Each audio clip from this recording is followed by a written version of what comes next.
respiratory muscles, the diaphragm is of a particular importance, and active contraction of diaphragm leads to a decrease in interthoracic and intrapleural pressure, and it becomes lower than atmospheric pressure, resulting in inhalation.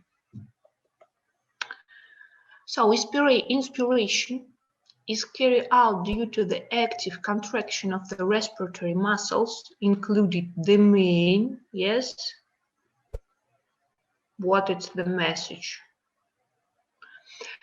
Of the respiratory muscles, including the main diaphragm and the additional respiratory muscles, and the process of exhalation is passive process, due to the elastic traction of the lungs and partially due to the contraction of the abdominal muscles also. Airway patency depends also on the niche of the tracheobronchial secretion, which provides mucociliary clearance and the normal cough reflex. And in normal condition of tracheobronchial tree and a normal condition mucociliary clearance, it's also the base of normal respiration. In another situation, in pathological condition, airway patency also depends on the presence of the bronchospasm and inflammatory swelling of the mucous membrane of alveolus and the mucous membrane of bronchus. And look to this scheme. It's a scheme of the experience of the Donders, was in 1882. And in fact, yes, it's a scheme of active inspiration and passive expiration process. Look, it's a lung of animal, of a rabbit, was using in this experience. It was in the vacuum cavity, which consists from the glass, yes, and from the membrane. And so in calm condition, and look to these lungs, it's conditioned in the phase of the maximum exhale, no air at all, and this membrane, red color of the membrane, working like a diaphragm in a human body. And so putting down this membrane, working like a putting down of diaphragm in normal and increasing volume of the thoraces. And look to this manometer, we can indicate it, the increasing level of the interthoracic pressure.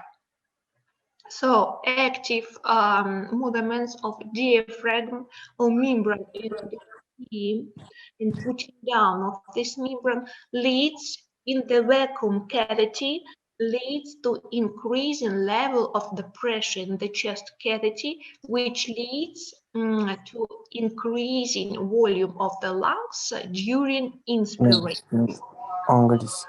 So inspiration, it's an active process exactly. About expiration, movements of the diaphragm and relaxing of the diaphragm and the phase of expiration, it's passive process without any activities.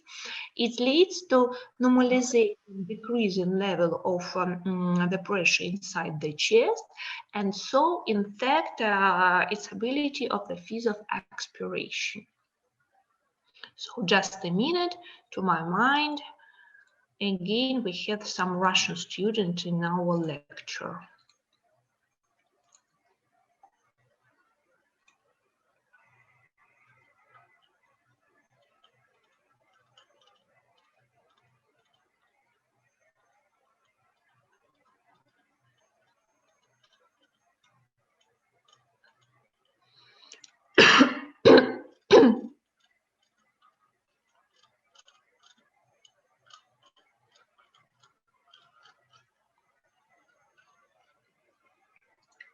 No, today not. Everything is okay. So it's Donder's experience, and it's a base of process inspiration and exhalation.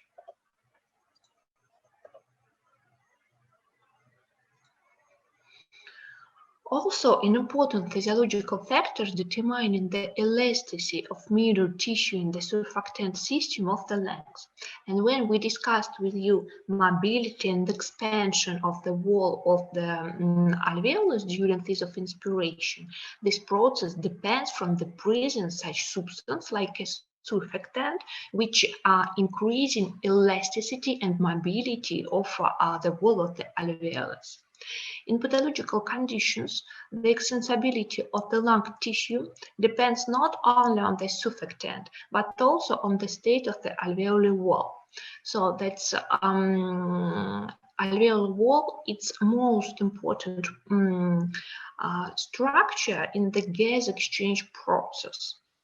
Changes in the elastic properties of the lung, for example, with emphysema, which we discussed with you more times, significantly worsen the universal of ventilation and increasing physiologically dead space and reducing the effect of ventilation. And the most objective assessment of ventilation rates is possible using spirometry, which we will discuss in some later. So surfactant system, which localize inside the alveolus, yes, in the internal wall of the alveolus.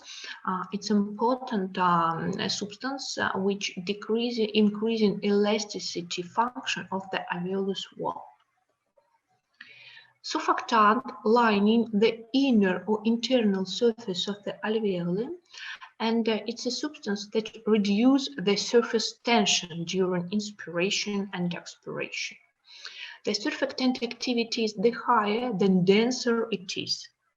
And during inspiration, then the density of the surfactant decreases, cause increasing the volume of the cavity of alveolus, expanding this cavity.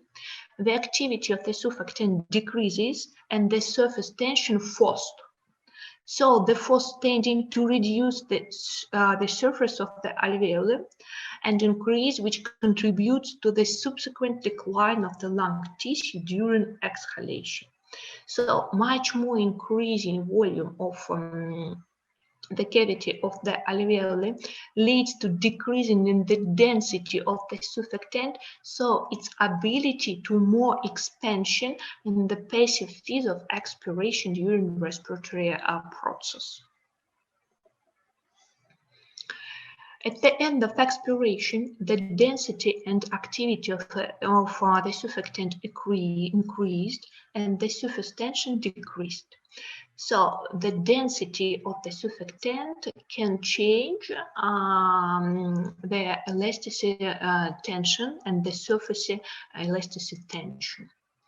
After the end of the expiration, then when the surfactant activity is the maximum, the surface tension forced that prevent the alveoli from the stretching out a minimal, and for the subsequent stretching of the alveoli during inhalation, less energy is required. So by which point we can explain the passive process like exhalation also. About gas diffusion and the alveolus, the process of diffusion of gases through the alveolar capillary membrane depends on next points: partial pressure gradient from the both sides of the membrane, thickness of the alveolar capillary membrane, total surface diffusion in the lungs. Alveolar capillary membrane consists from the surfactant layer lining in the internal surface of the alveoli, alveolar membrane, interstitial space or interstitial tissue, pulmonary capillary membranes, blood plasma, and the membrane of erythrocytes. All these 7 points, yes, including in the structure of the alveolar capillary membrane. Yes, the main structure there, it's the condition of the alveolar wall. But it does not matter then the condition of the interstitial space or membrane of the healthy erythrocytes not lie and not pay attention in the gas diffusion process. And look to this picture. It's a structure of the alveolar capillary membrane, like a main place for oxygenation of the blood. It's a cavity of the alveolar. Yes, in fact, it's alveoli, which contains such substance like a surfactant in the internal part of the alveolar, internal surface of the alveolus, which help to alveolus expanding and re-expanding in the phase of exhalation. Next, it's epithelium of alveolus. Yes, in fact, it's a structure of the alveolus walls. Next, it's interstitium spaces or interstitium tissue. Interstitium. And next, look, oxygenation support by the presence of the wall of the capillary. Such vessels, yes, and look, it's a wall of capillary there, and capillaries including in normal condition red blood cells, which is also an important point in oxygenation. So this structure of the it's another alveolus, yes. So, and in fact, the process of oxygenation is proceed exactly in the cavity of alveolus. So that's why the condition of the alveolus walls, the condition of the capillaries, and the condition and the presence of the normally healthy erythrocytes so important to normally oxygenation of the blood.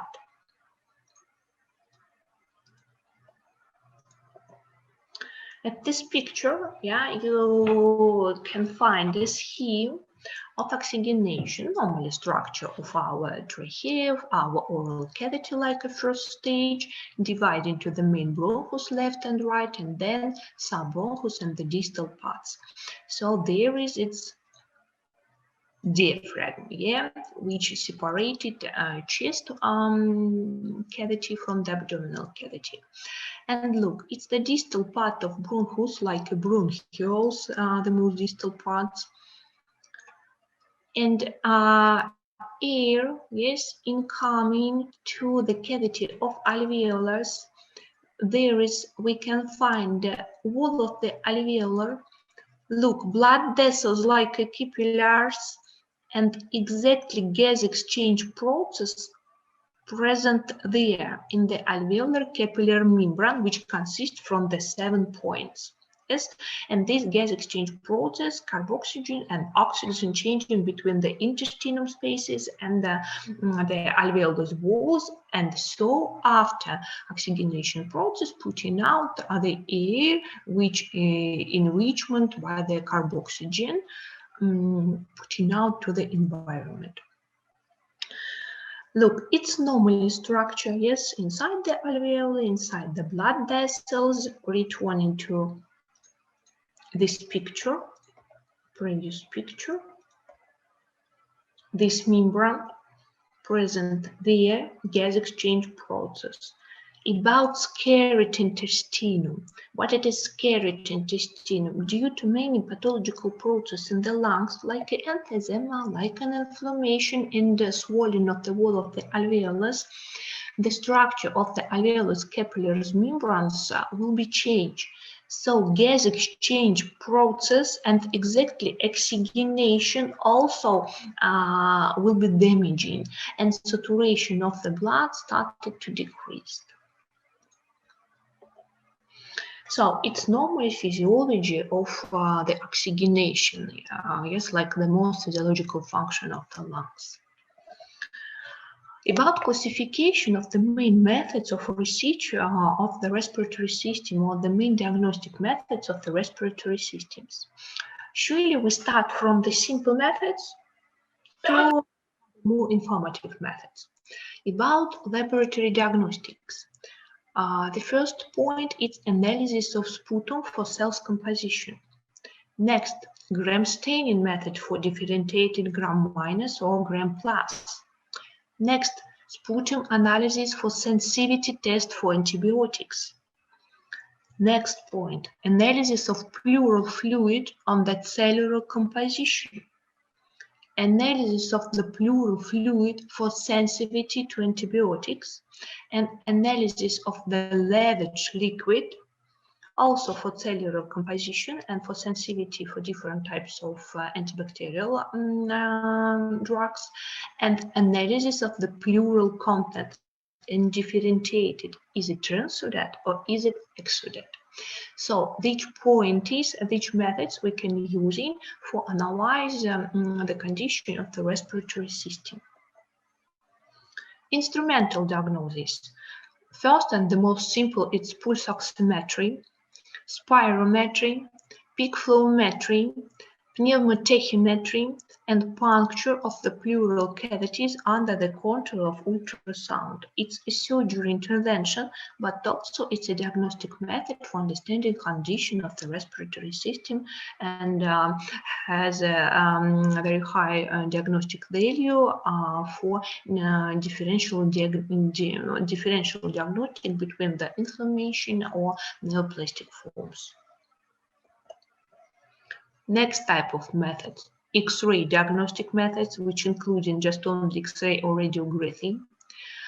Next, fluorography, computer tomography with or not using contrast, bronchography with or not using contrast, and the last point, it's endoscopic research methods, which include bronchoscopy and thoracoscopy.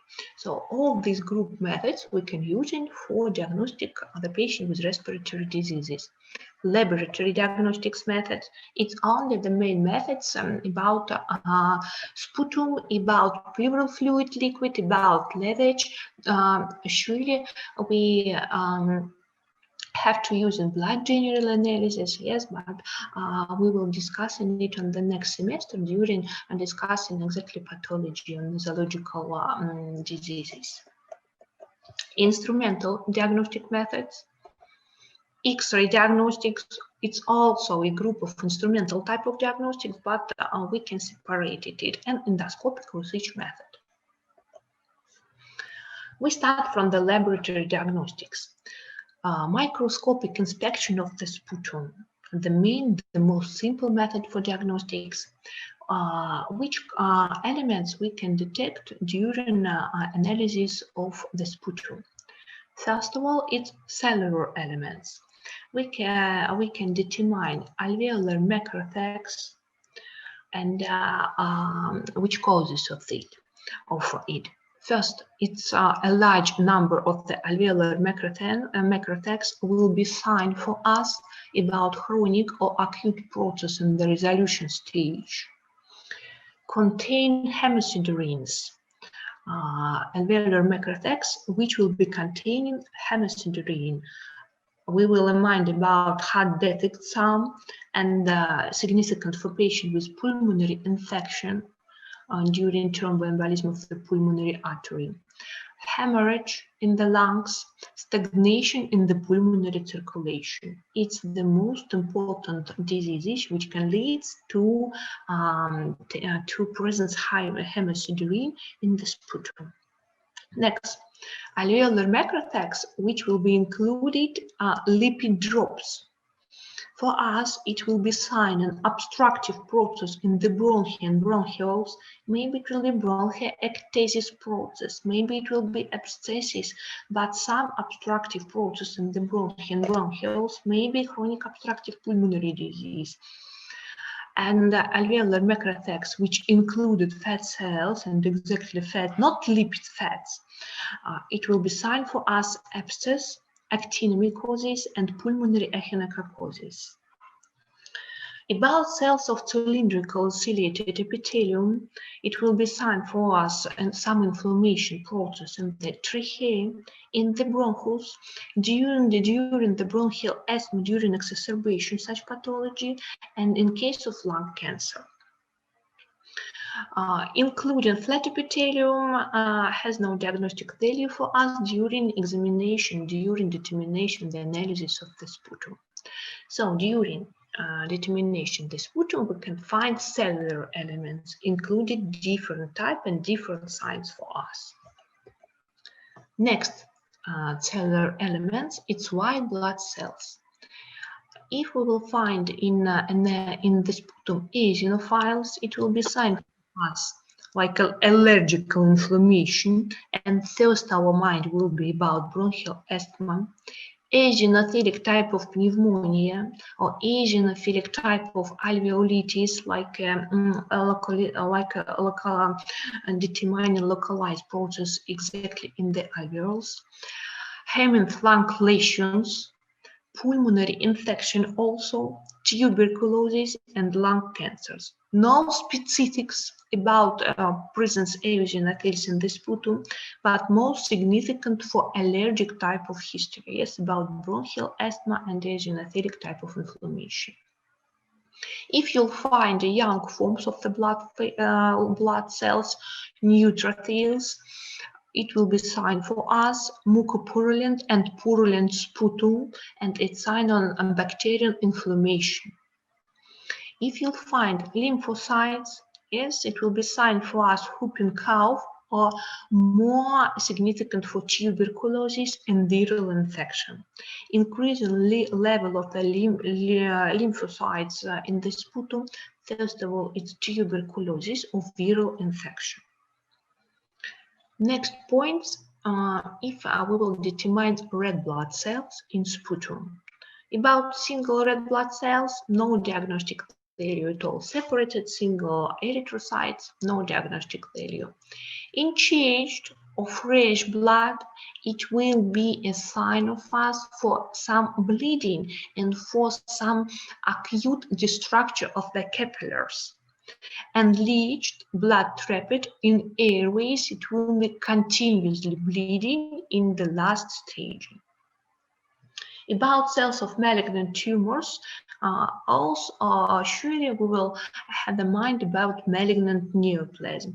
If you will find some malignant tumor, some neoplastic forms of the cells, it will be a sign of us of neoplastic process, maybe tumor of the bronchus, maybe tumor of the lungs, it depends on the situation, but it can be a first sign. So, containing cellular elements, which one? Different types of alveolar macrophages, which include in different substances.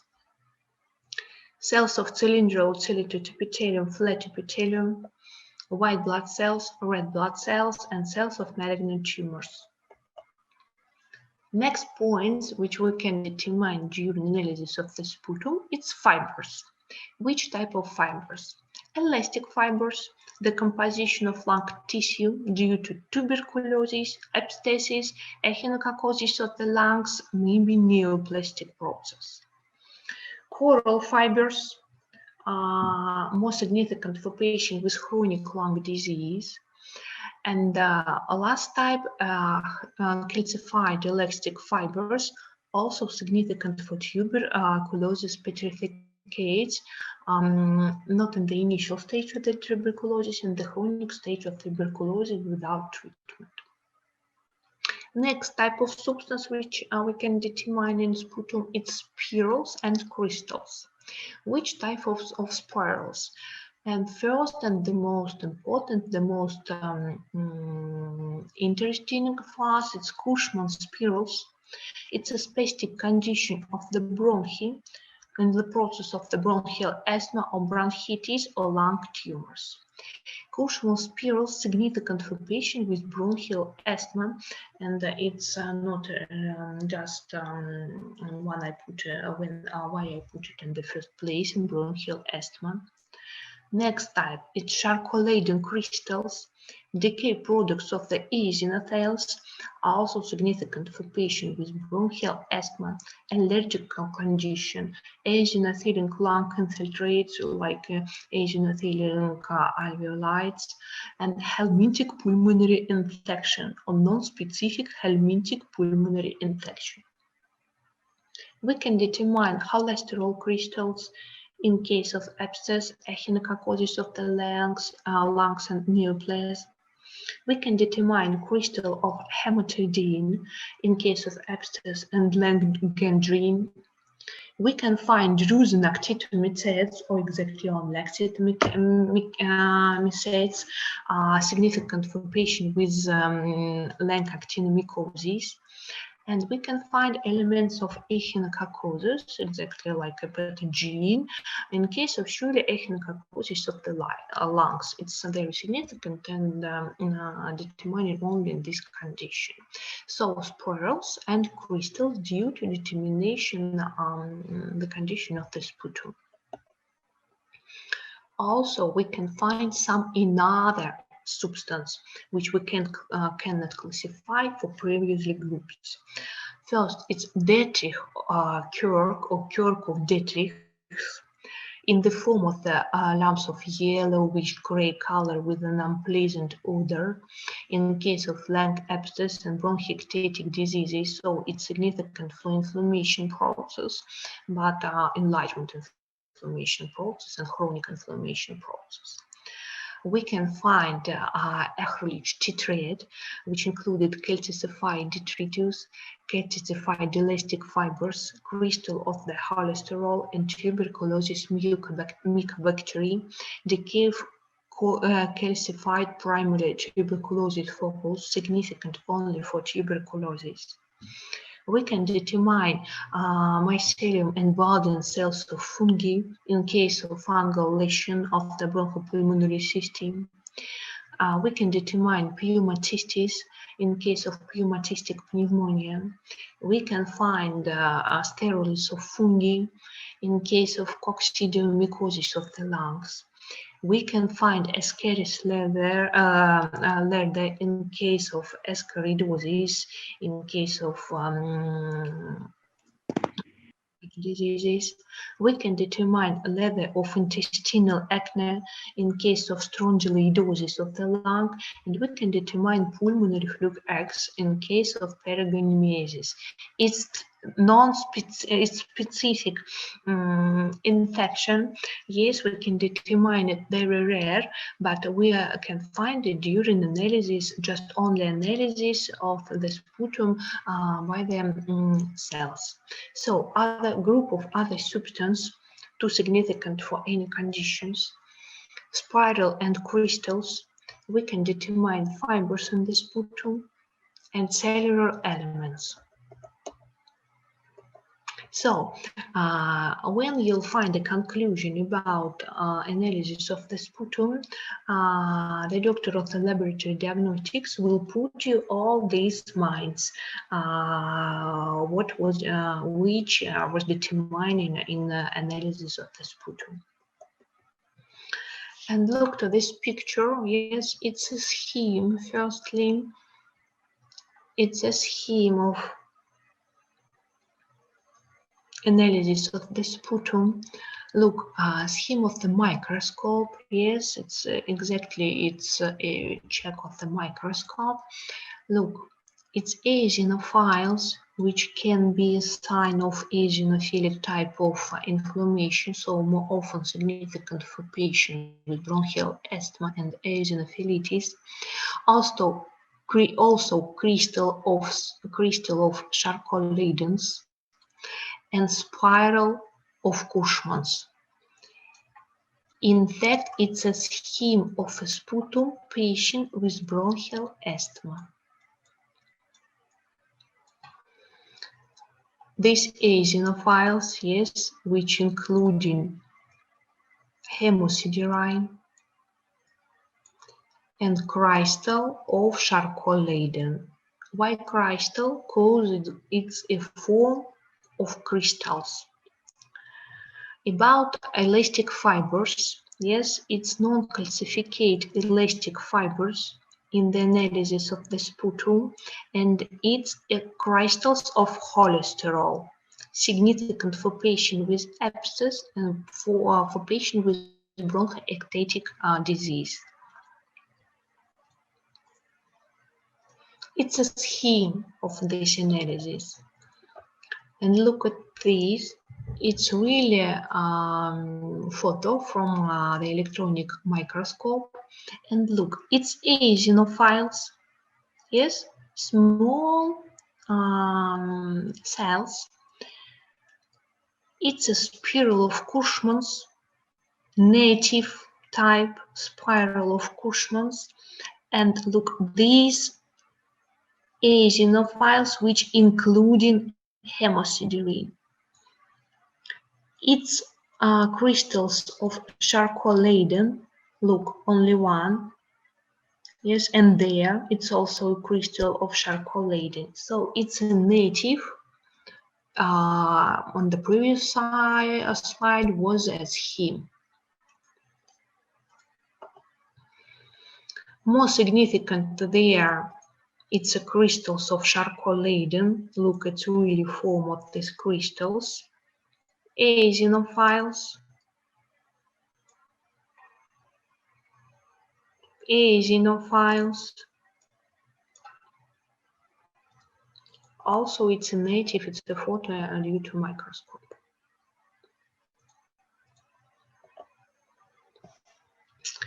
Next type of diagnostic method is bacterioscopic inspection of sputum. Gram stain reveals with gram-positive and gram-negative type of agents, and staining according to Zell-Nielsen reveals tuberculosis bacilli. Using vessels, using the Zell-Nielsen method and chlorage by Zell-Nielsen method, significant for determination in the tuberculosis vessels.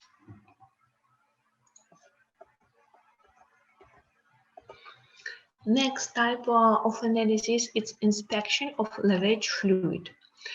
To obtain lavage fluid, flushing from the walls of subsegmental bronchi is performed, and we can find this fluid during such method of diagnostic like in bronchoscopy, because bronchoscopy can be a diagnostic and treatment measure.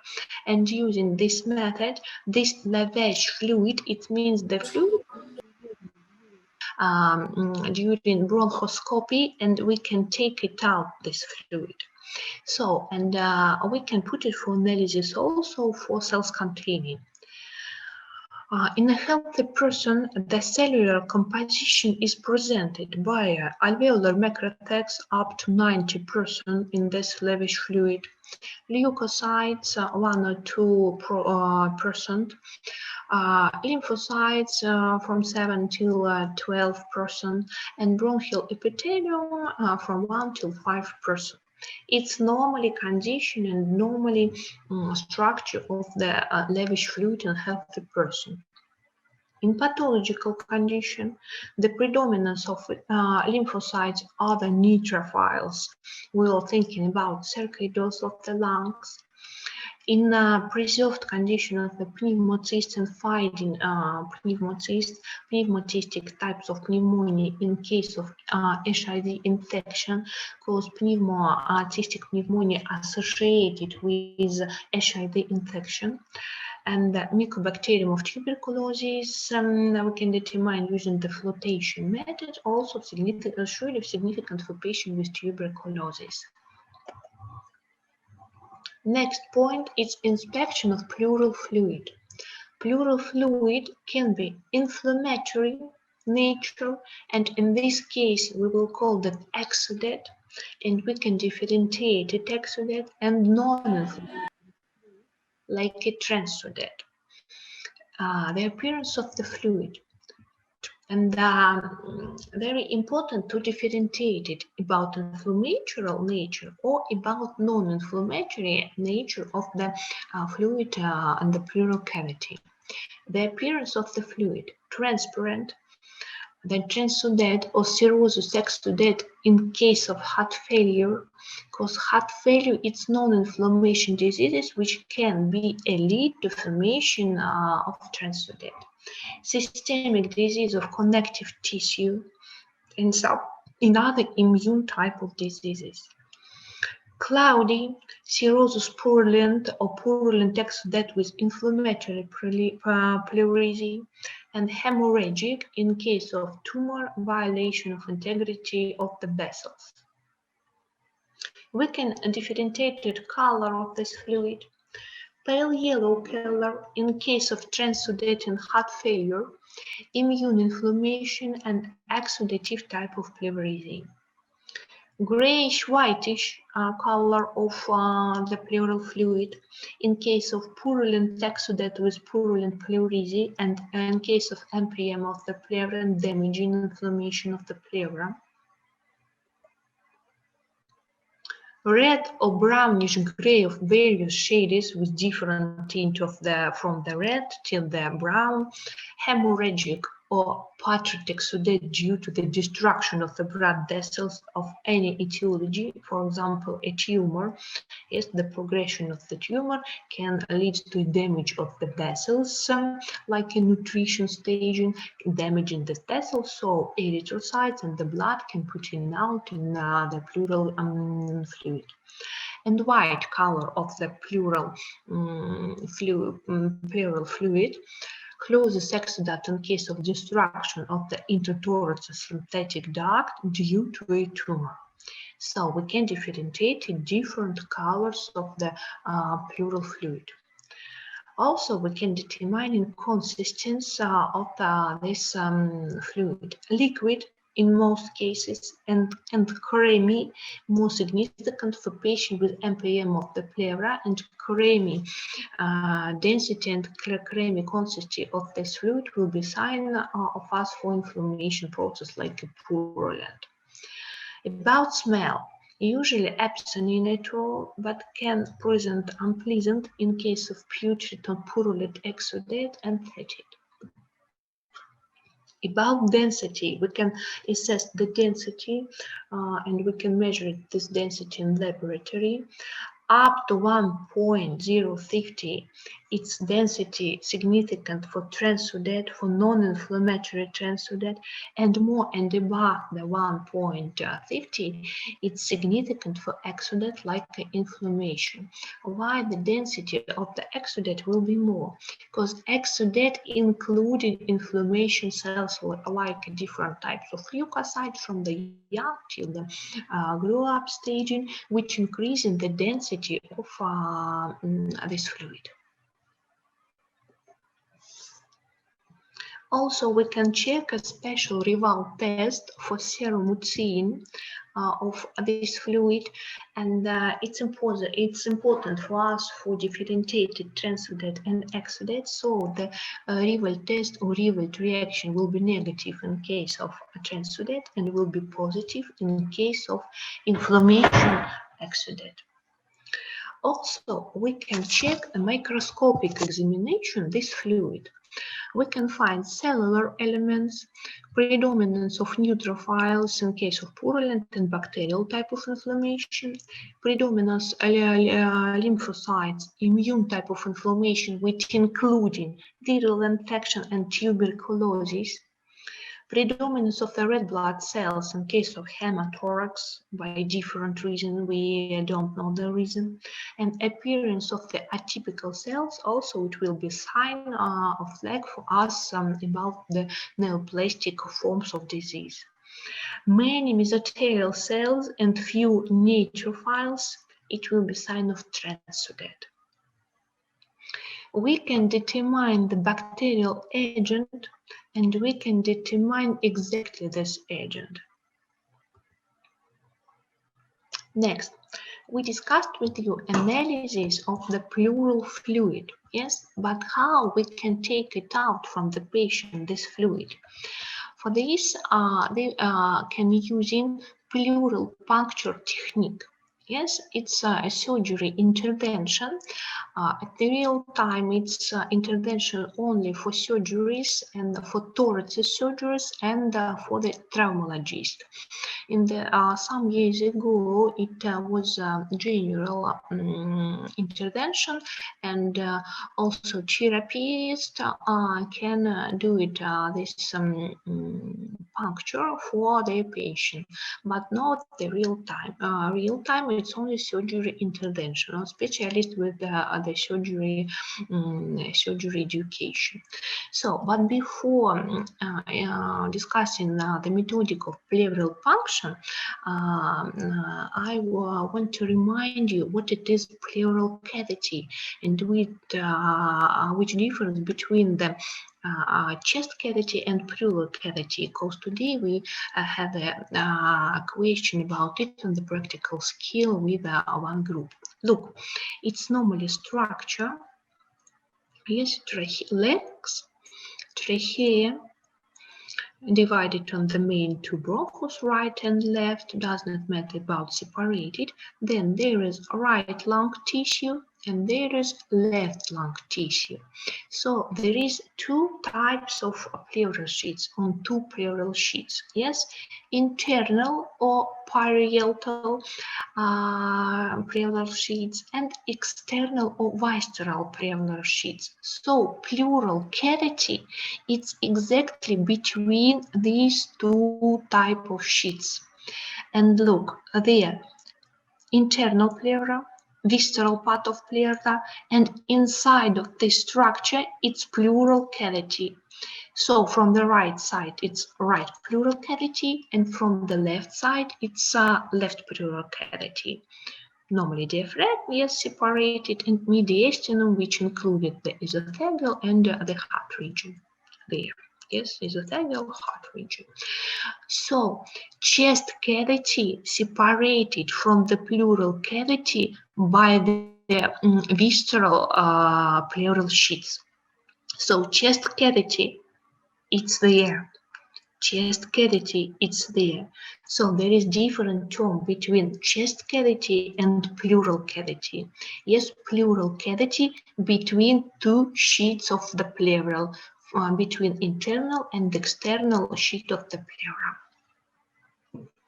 So, and continue about the methodic of pleural function, during which one we can take it pleural liquid for different types of analysis. Look, the patient, you can do it on the medical ward, but in the special cabin, in absolutely aseptic condition.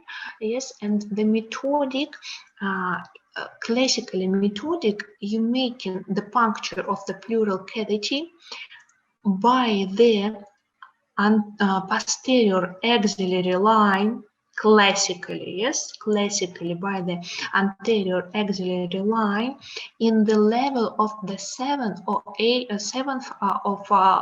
eighth intercostal spaces. Yes, but in fact, in the real medical practice, you can do it in any intercostal spaces, but under the ultrasound control and after checking by the percussion the most loudy of the femoral sound.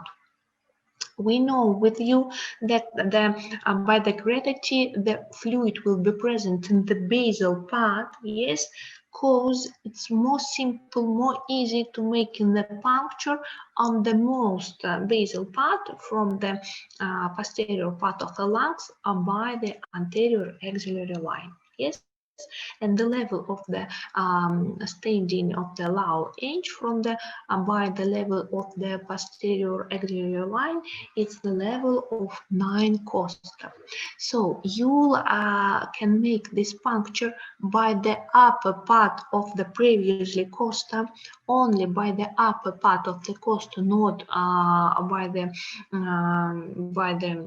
lower part, lower edge of the costa, because it's can be ability to damaging the vessels and the neurovessels tract in the lower part of the costa. And after puncture, surely in the pressure and the passive pressure, maybe it will passive pressure, the fluid will be put into your devices. Yes, maybe you need to make some activities to press and to make and to take this fluid. It's not only a diagnostic value procedure, it's also a treatment procedure. So, and after taking out this pleural fluid, you can put it to analysis in the laboratory for diagnostic value, maybe to find neoplastic forms, maybe maybe to find bacterial agents and to determine for helping and for assessing the reality of your treatment. You can determine all these types of agents which we discussed before it. So it's methodic of the pleural puncture technique.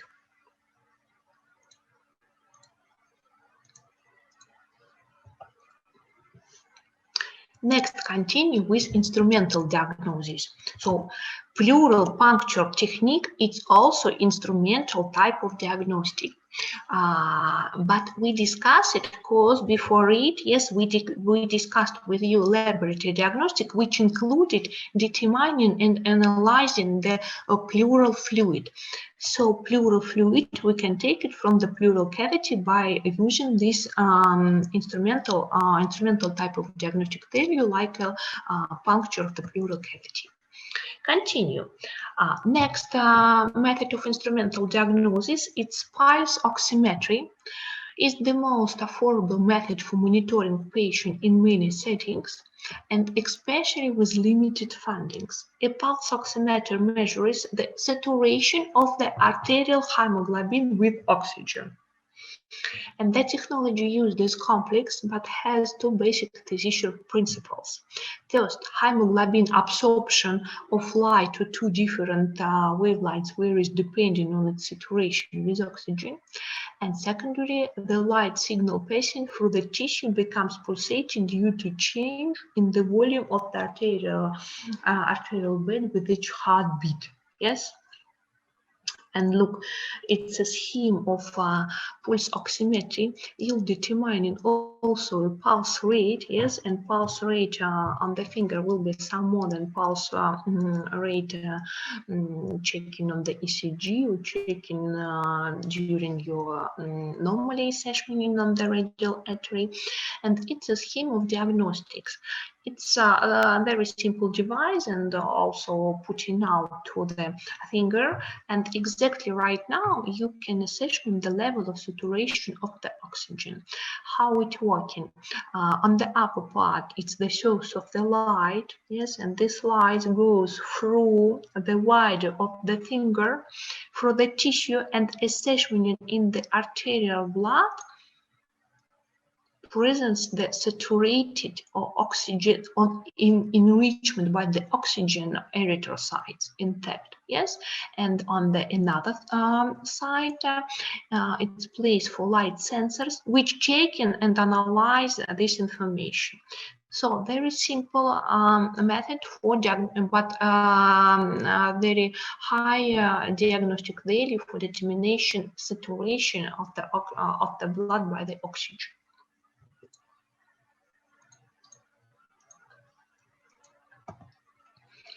Next type of instrumental method of diagnostics is spirometry. Spirometry is a method of graphically recording changes in pulmonary volumes during natural respiratory movements, during calm breathing, and forceful pause in breathing maneuvers or movements. Spirography allows you to get a number of indicators that describe the ventilation function of the lungs. First of all, these are static volumes and capacities that characterize the elastic properties of the lungs and chest wall, as well as dynamics indicators that determine the amount of air ventilated through the airways during inhalation and exhalation per unit in time.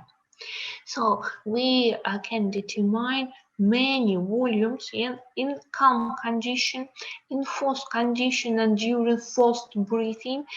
And after analyzing this capacity and comparing with the normal condition, we can make some conclusion about presence of broncho-obstructive diseases, and we can assess presence of ventilation failure. And look to the slide, it's also only a photo with a making a spirography in a patient. Yes, and important point is the closing the nose from the respiratory to exclude the nasal breathing. Yes, for increasing capacity, this normally capacity of the lung. Which indications for spirometry we have to know with you? First of all, it's indication determination of the type and degree of pulmonary failure, presence pulmonary failure or not. Monitoring of indicators of pulmonary ventilation in order to determine the degree and speed of disease progression and to assessment progression or recovery. Evaluation the ethics of the course of treatment of disease with bronchial obstruction test with using bronchodilators and B2 agonists of short and prolonged action. Conducting differential diagnosis between pulmonary and heart failure in combination with other research methods. Sometimes we need to make in spirometry to differentiate shortness of breath by two types. What was the cause? What was the base development of this shortness of breath? It's heart failure or it's ventilation or respiratory failure. Look, term of pulmonary failure, it's the same term with a respiratory failure. Next indication, indication of the initial signs of ventilation failure in people at risk for pulmonary diseases or in people working under the influence of harmful protection factors.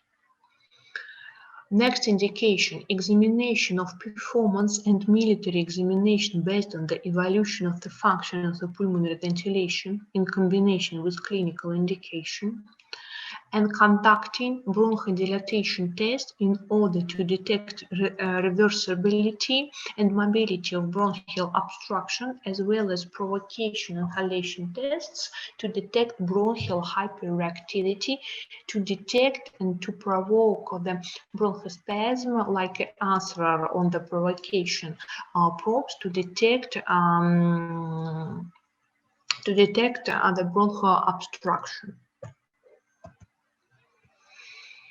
Also, there is some contraindication for spirometry. Severe general condition of the patient, for example, hospitalization of the patient in the emergency ward and emergency department, not given the opportunity to conduct a study.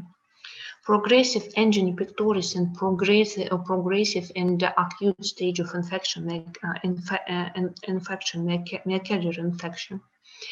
Myocardial infection, acute cerebrovascular accident, malignant arterial hypertension with very high level of the blood pressure, hypertensive crisis. Right now, it's contraindication for the spirometry.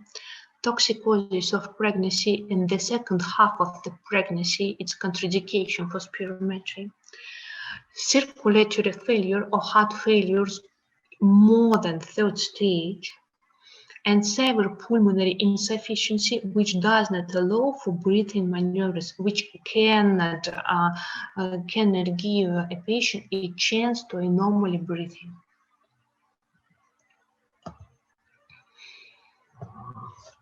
It's such devices for analyze spirographies.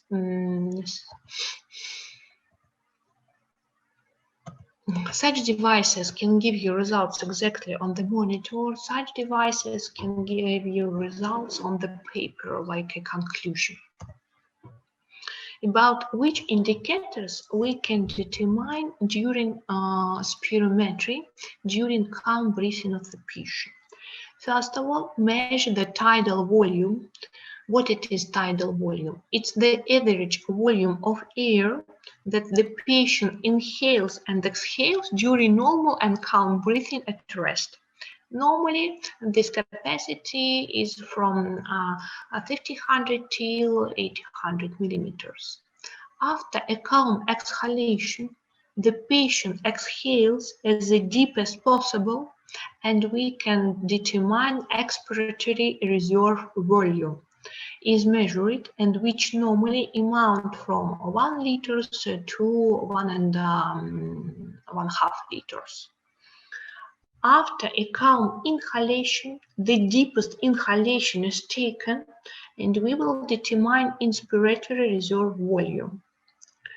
Then analyzing static indicators, the inspiratory capacity, it's the sum of the tidal volume and the inspiratory reserve volume, which characterize the lung tissue's ability to stretch, as well as the lung. And vital capacity of the lung, the maximum volume that can be inhaled after the deepest exhalation, and it's a sum of the tidal volume, inspiratory reserve volume, and expiratory reserve volume. And normally, the average of the vital capacity from the 3,000 of milliliters or 3 liters to 5 liters. It depends from the size of our patient.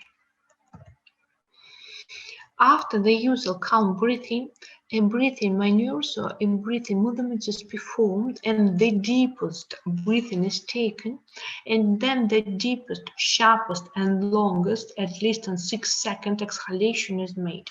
This determines the first vital capacity of the lungs, the volume of air that can be exhaled during forced exhalation at the maximum inspiration. And normally this average from the 17 to 80% from the tidal volume.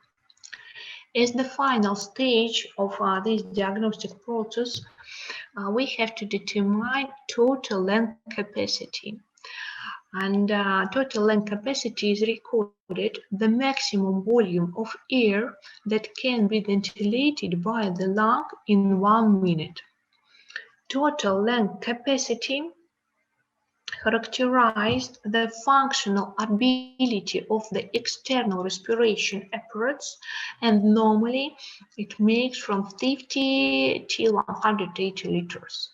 A decrease in total lung capacity is observed with a decrease in pulmonary volumes due to restrictive and obstructive pulmonary ventilation disorders. And look to this scheme. In fact, it's a graphic and scheme of spirogram, which we can analyze with you. It's a scheme of a spirogram of healthy person. Yes? And look, tidal volume during the calm breathing, yes, in the middle space. Then, with the maximum inspire, we can determine inspiratory capacity. Inspiratory capacity. After maximum exhale, it's expiratory reserve volume. Vital capacity consists from the inspiratory capacity and expiratory reserve volume. Or look, inspiratory capacity consists from the tidal volume and inspiratory reserve volume. Yes? So, also, it's residual volume. Yes, residual volume. And look, total lung capacity, which normally containing from 50 till 180 liters, consists from the inspiratory reserve volume, tidal volume, and the volume of the functional residual capacity. And functional residual capacity consists in this order from the expiratory reserve volume and residual volume. So it's analyzing of the spirogram. I think you discussed it in the normal physiology in the last year, so I just only remind you about the methodic of spirography and the diagnostic value of spirography. Next, when we analyzing the spirographic curve obtaining in the forced expiratory maneuver or forced expiratory movements of forced expiratory volume, certain speed indicators are measured. Forced expiratory volume in the first second, it's the most important sign for determination the bronch obstructive process. Forced expiratory volume in the first second, it's the volume of air that is exhaled in the first second in the most rapid expiration. and it's measured in milliliters also, and calculated is a percentage of the functional volume capacity. Healthy people exhale at least 70% of functional volume capacity in the first second. It's normally. Then the forced expiratory volume in the first second will be more than 70%. It means that it's normal. Also, we can to determine and we can count the index stiffness index. It's a ratio between the forced expiratory volume in millimeters and the vital capacity of the lungs, which should be multiplied by 100, because 100% because we assessment the person. So normally makes up at least from 70 till 75.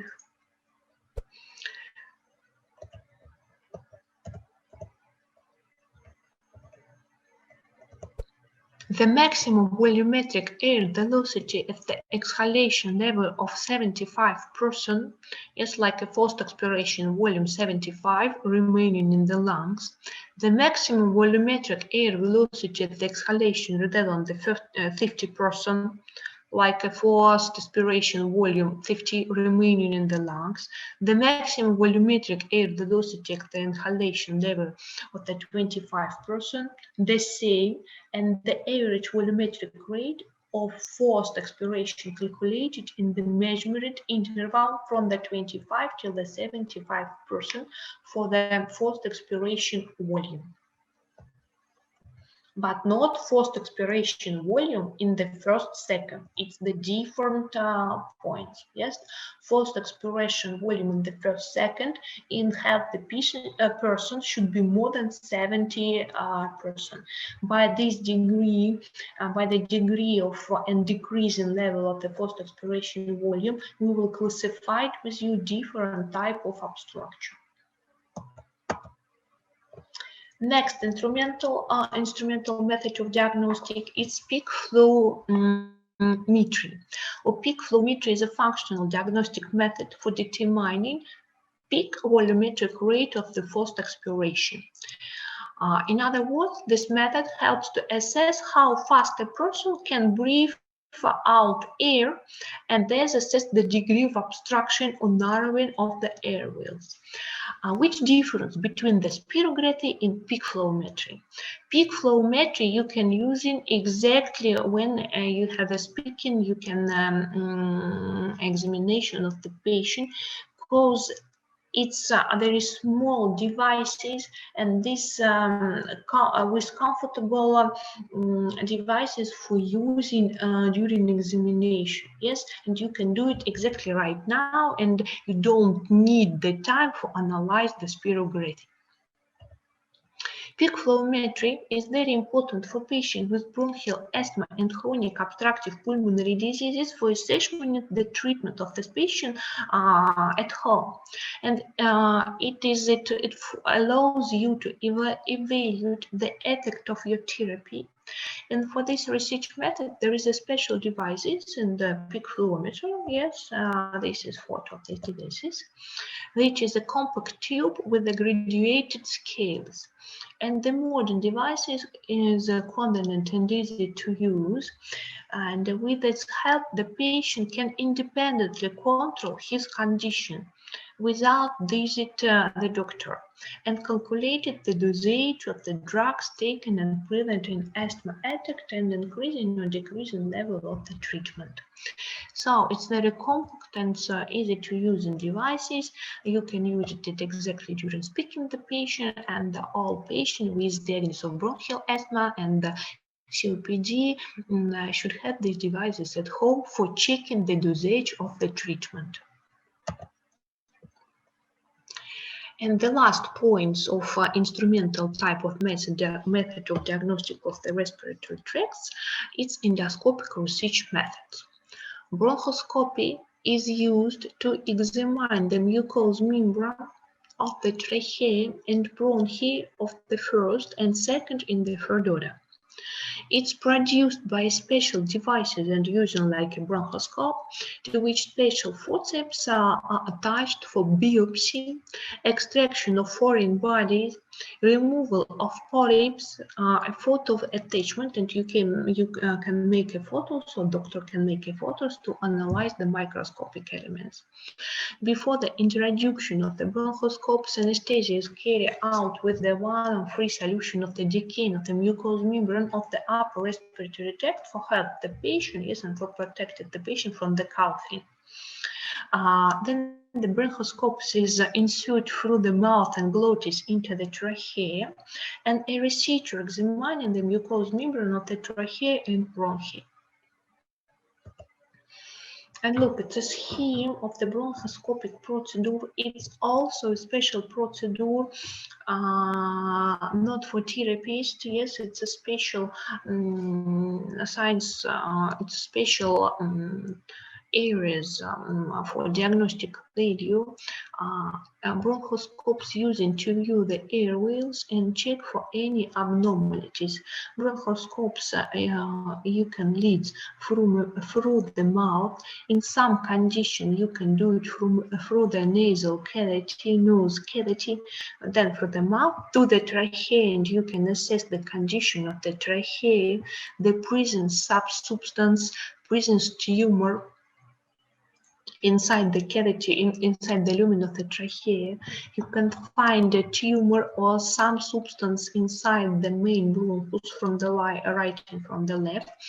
And then bronchoscopes put in deeper till the most distal part of the bronchus. And in fact, you can assessment all luminous bronchus, and you can find some neoplastic form of disease.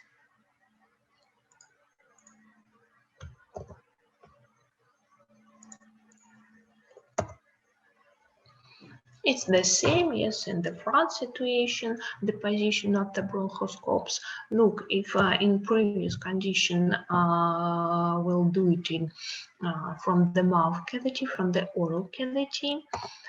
In other situation, we're using bronchoscopes through the nasal cavity, but it's the same through the throat, larynx, trachea, bronchus, and analyze the condition of the different types of bronchus.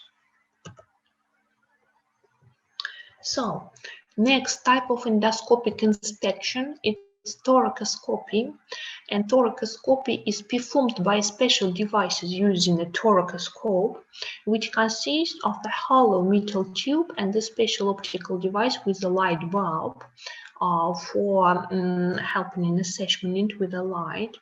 It's used to examine the visceral and parietal pleural, taken biopsy materials, separation of the pleural adhesion, and a number of other medical procedures.